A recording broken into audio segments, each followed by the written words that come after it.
Good evening and salutations, my B&B fans.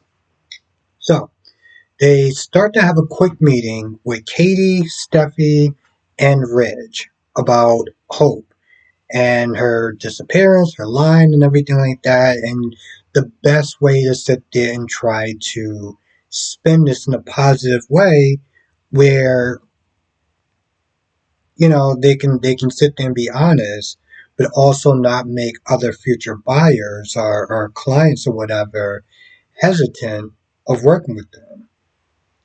And Steffi, I don't know how to sit there and describe it, but there's a part of her. She's like, I guess she tries to spin it in a certain way, and Steffi's like, yeah, you know what? Listen, at the end of the day, her line is done, point blank, period. And she even says to Katie, hey, listen, I get it, that's your niece and everything like that, but what's done is done, and that's pretty much about it. So you kind of wrap it up real quick when Ivory and Electra comes in.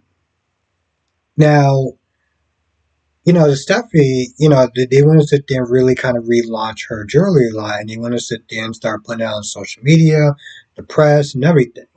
And at one point, Electra's like, listen, you don't really need to sit there and have me in the credits. I mean, this is really her work. I'm just the assistant.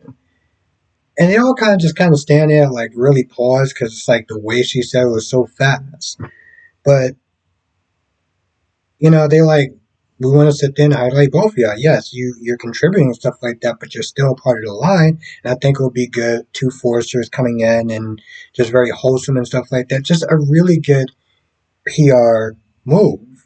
Now, if you saw the previews, you know that this chick has a stalker. And part of me is sitting there just thinking, why did you not tell Ledger about that? I mean, why did you not tell Ivory about that? I mean, I understand that you want to sit there and work in a jewelry line and family business and everything like that, but is it really worth you just hiding that from them? And what, you thought that they were just going to sit there and sideline you or whatever? Like, I don't really understand why she doesn't say anything. And then they get to El Darginos, or however you pronounce that name, but well. And they talk about work for a little bit, but here's the thing, Will keeps highlighting, well, you're going to be sent there plastered over social media and the world to see you and everything like that. And you can just tell she's getting very uneasy. And again, there's a point where Will's like, yeah, I know she was a little kind of apprehensive before, and I kind of want to know why. They don't really get into it, but there's another clip of a guy sitting in a damn near dark ass room looking at his computer at because they already put the press bin out and looking at a lecture. And granted, I can't tell by too much, but the way the amount of hair that was on his hand suggested that was an older man.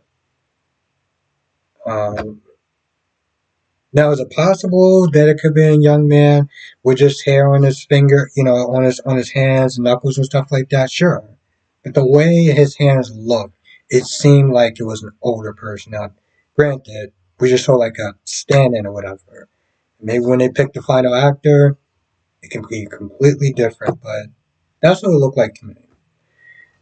So, after the meeting, Steffi wants to then make sure that they're on the same page. After they talk about Ivory, which, by the way, she seems like she's a lot more cooler working with Ivory now. And I think that's mostly for the fact that she don't have to work with Hope anymore. But she does want to make sure that her and Ridge are on the same page about the decision. I was to say, hey, listen, don't let Brooke sit there and change your mind. I want you to sit there and support me. We all on the same page, right? Like, you want me to be a successor and the next person take over, you're going to have to really show that by backing me on this decision. I understand it's hard, but it's business and what's done is done, and we not going backwards. And Rich is like, yeah, it's hard because it's Brooke's daughter, which, By the way, Brooke does come over to Taylor's place, and I'm kind of just like, why are you here? He starts in with the whole, oh, what Steffi did was, what did she say? What Hope, I mean, what Steffi saw was a misunderstanding, and she won't allow it. And well, I mean, it's just like, I mean, granted, this is not the first time that she sat there and said, I won't allow it, but what are you going to do to stop it? See, this is the thing. Brooke Carter with this whole, well, I'm not going to allow you. Oh, what are you going to do? Hmm? What are you going to do? I'm part of the exact. Well, let's just be honest. I'm not just saying you ain't pay your dues or anything like that to get to this point, but I mean, your position is not really of any power when it comes towards trying to get Hope back her job or telling Steffi she needs to stand down. So you snitch this saying you're part of some executive team. It just seems like that means what? So they go back and forth, and Taylor's like, "Hey, listen, I support her. What she did was inappropriate, and her ass needs to go." And I kind of agreed with her on that. But the way she talks about this misunderstanding. So Taylor's like, "Okay, so what's the misunderstanding?" Well, she was in the office and she tried on lingerie, and I mean, you're not going to shame her for that, right? Okay, Brooke, I get it. Your little bobblehead is working overtime because you don't want to sit there and tell the truth and out Carter and everything like that and put his business on Front Street and make him even more of a target on his back, which or he seemed like he was doing a fine job of it himself. Um, you don't want to sit there and betray host trust, but every time you talk about this, you have nothing to back it up. So ultimately, you look like a fool, Carter looks like a fool, and Hope looks like a fool. There's three bobbleheads just bobbling their heads in the wind. Um, but then they get off of that, and then Brooke's like, well, that's not the only reason I'm here. Well, Taylor did serve her tea, and I'm just like, why are you serving her tea? It's like trying to invite her to stay longer. We don't want to do that. We want her to go. Um, but Brooke is like, well, I'm also here because, I want to sit there and see how you're doing, if you're broken heart syndrome. This is where you can tell Taylor has a bit of pettiness in her. Okay? Because there's times she'll sit there and she'll laugh about something, especially about that part where it's like, oh yeah, I understand it's very uneasy, seeing us together like that, tea here, whatever. And it's like, Brooke is like, I'm sorry, you find that funny? No, I don't find, well, you clearly do because you just laughed, right? Then, talking about the poses and everything like that.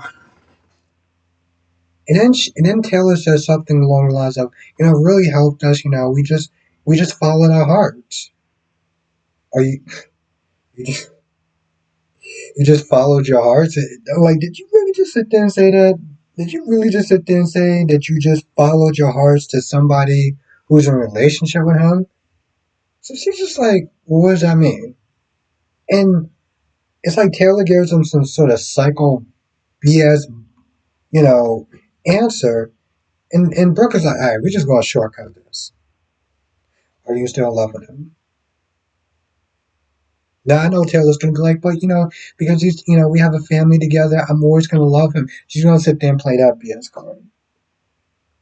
I'm like, Taylor, I would have a lot more respect for you, at least if you just came out and just came clean and be like, yeah, yeah, I'm still in love with him, and I want him back.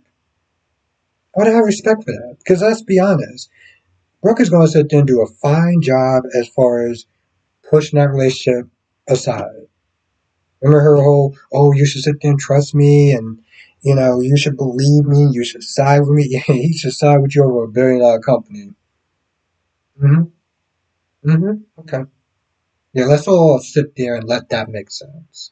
So she is going to do a fine job as far as pushing him away and pushing him right into Taylor's arms, which is exactly what she don't want, but that's exactly what she's going to want him getting. And I feel like that's pretty much about it. I'm not doing a live stream tonight. Let's just sit there and say it was a day.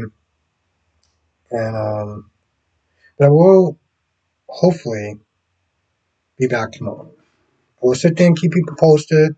We'll let people know what and what time and everything like that. And we'll go from there. With that being said, I'm going to go. Let me know in the comment section what your thoughts are. And I'll see you in the next video.